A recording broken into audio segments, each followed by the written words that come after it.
देहरादून के Doon medical college को सबसे बड़े मेडिकल कॉलेज के नाम से जाना जाता है, लेकिन दून अस्पताल में पर्याप्त मैन पावर न होने की वजह से इसका खामियाजा मरीजों और उनके तीमारदारों को भुगतना पड़ रहा है। अस्पताल में वार्ड बॉय समेत अन्य कर्मचारियों की कमी के चलते मरीजों को काफी मुश्किलें आती हैं।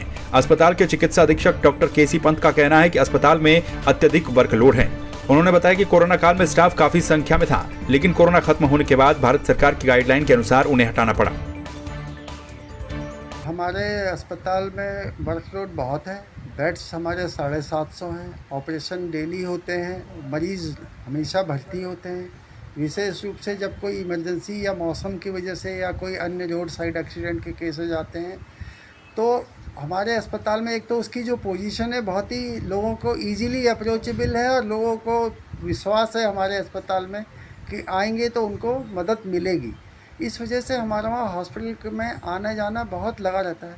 लेकिन पिछले कोरोना के बाद के समय से हमारे वहाँ, क्योंकि पहले कोरोना पीरियड में हॉस्पिटल बंद रहा कोरोना की वजह से, या केवल कोरोना के पेशेंट एडमिट रहे, तो उसमें हमारे वहाँ स्टाफ काफ़ी था। बाद में जब कोरोना ख़त्म होने के बाद उन स्टाफ नर्स को हमने उनकी सेवाओं के नियमों के हिसाब से हमने कहा कि अभी हमें ज़रूरत नहीं है, भारत सरकार के जो गाइडलाइन है इनके हिसाब से हमने उनको हटाना पड़ा। लेकिन अब क्या है कि जो हमारा रूटीन वर्क है उससे वो थोड़ा सा उसमें थोड़ी सी व्यवधान सा उत्पन्न हो गया।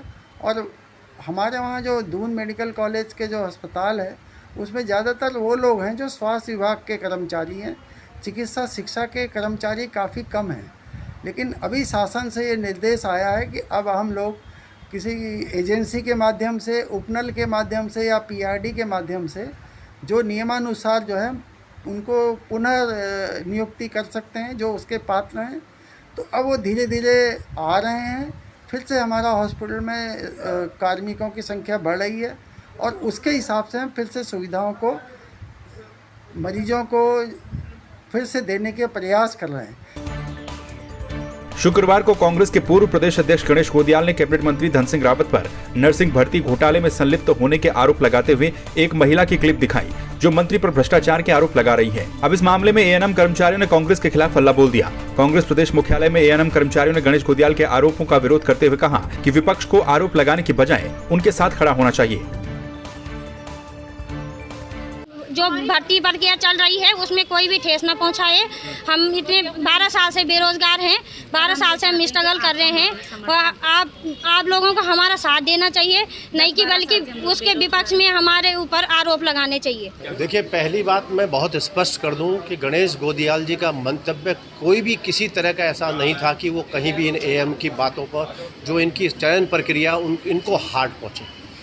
रही बात चयन प्रक्रिया, निश्चित तौर पर इस चयन प्रक्रिया को सीमित समय के अंदर तत्काल प्रभाव से शुरू करना चाहिए और इनको नौकरी देनी चाहिए। मैं इस बात के समर्थन में इनके साथ हूँ।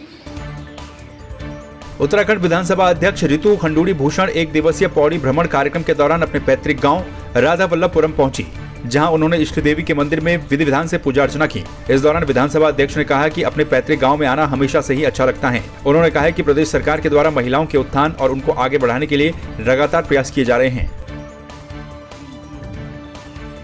पुरम पहुंची हूं और आती रहती हूं मंदिर, क्योंकि पिताजी ने यहाँ पर काफ़ी समय पहले बनाया है, तो हम लोग तो आते ही रहते हैं, बचपन से ही आती रहती थी। तब यहाँ पर एक स्कूल भी होता था। कई बार हम पौड़ी से पैदल भी आए हैं। तो एक तो अपना पैतृक घर पर वापस आना बहुत अच्छा लगता है, भले मैं आती रहती थी। बहुत समय से पूरे परिवार के मन में यह था कि शिवलिंग स्थापित होना चाहिए यहाँ पर। पंडित जी भी चाह रहे थे हमारे, तो हमने यहाँ पर आज शिवलिंग की स्थापना की और यहाँ के जितने भी अगल बगल के गांव के लोग हैं उनसे मिलने का मुझे मौका भी मिला। तो मैं बहुत प्रसन्न और खुश हूँ। देखिए, प्रयास हो रहे हैं, ऐसा नहीं है कि प्रयास नहीं हो रहे हैं। कृषि पर जोर है, स्किलिंग पर जोर है, जो हमारे समूह हैं, महिलाओं के जो समूह हैं उन पर जोर है, स्टार्टअप्स पर को हम इनकरेज कर रहे हैं। तो ऐसे बहुत सारी योजनाएं चल रही हैं और वो ज़मीन पर हैं, केवल बोलने के लिए नहीं है, जिससे पलायन को किस तरह से रोका जा सके और धीरे धीरे रिवर्स पलायन कैसे कर सके, इस पर सरकारें काम कर रही हैं। ईद के मौके पर लालकुआं में मुस्लिम समुदाय के लोगों ने नमाज अदा करते हुए सभी को ईद की बधाई दी। लालकुआं में जामा मस्जिद और रोशन मस्जिद में पहुंचे लोगों ने नमाज पढ़ने के बाद एक दूसरे को गले लगाया। वहीं सीओ शांतनु पराशर ने बताया कि उनकी तरफ से सुरक्षा व्यवस्था चाक चौबंद की गई है।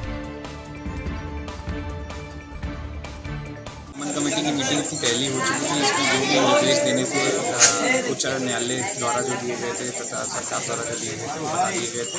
तो अभी ईद की नमाज सकुशल संपन्न हो गई है, शांतिपूर्वक सफल हो गई है। पुलिस व्यवस्था जो यहाँ पे है ड्यूटी अच्छे से लगाई गई है और सब कुछ शांति के साथ। ईद के दिन क्या है, बड़ा खुशी का माहौल होता है, भाईचारगी का माहौल होता है। हम एक दूसरे के साथ गले मिलते हैं, मुसाफा करते हैं, एक दूसरे को ईद की मुबारकबाद देते हैं और माशाल्लाह ईद के दिन एक दूसरे को हम क्या सेवइयाँ खिलाते हैं और हमारा ये जो ईद का त्यौहार है ये अमन और सुकून के साथ मनाया जाता है। और माशाल्लाह लाल कुएं के अंदर यहाँ ईद की नमाज जामा मस्जिद में पढ़ी गई है तो बड़ा सुकून का माहौल है, पुरसुकून है और हम सब अच्छी तरीके से अपने लिए, अपने घर वालों के लिए, अपने शहर के लिए, अपने देश के लिए दुआएं मांगते हैं आज के दिन।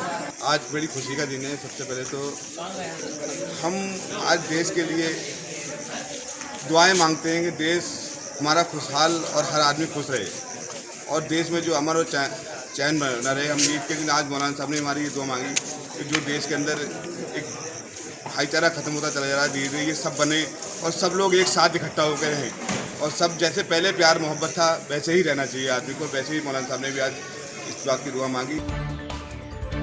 रामनगर में सड़क हादसे में मृत व्यक्ति के परिजनों के द्वारा अस्पताल के कर्मचारियों के साथ अभद्रता करने का मामला सामने आया है। आरोप है कि हादसे के बाद मृत व्यक्ति को अस्पताल पहुंचाने वाले लोगों ने अस्पताल कर्मचारियों के साथ गाली गलौज और फिर हाथापाई की।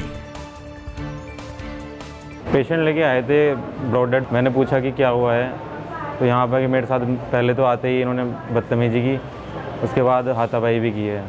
मैं नाइट इंचार्ज हूँ यहाँ पे। आरटीए पेशेंट था एक रोड एक्सीडेंट का।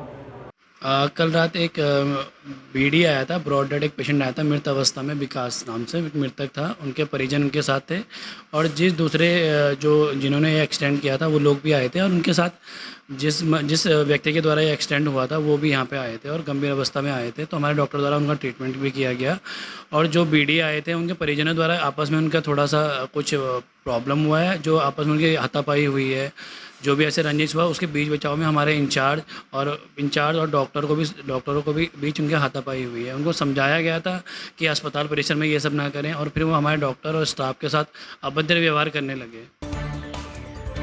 पौड़ी के यमकेश्वर विधानसभा के द्वारिखाल विकासखंड में एक मैक्स अनियंत्रित होकर सड़क से नीचे खड्डे में जा गिरा। इस हादसे में एक युवक की मौत हो गई जबकि 3 लोग घायल हुए हैं। मिली जानकारी के मुताबिक ग्राम सभा दाबर क्षेत्र में मैक्स वाहन तकनीकी खराबी के चलते खड्डे में जा गिरा, जिसके बाद ग्रामीणों ने घायलों को रेस्क्यू किया और 108 की मदद से अस्पताल पहुंचाया।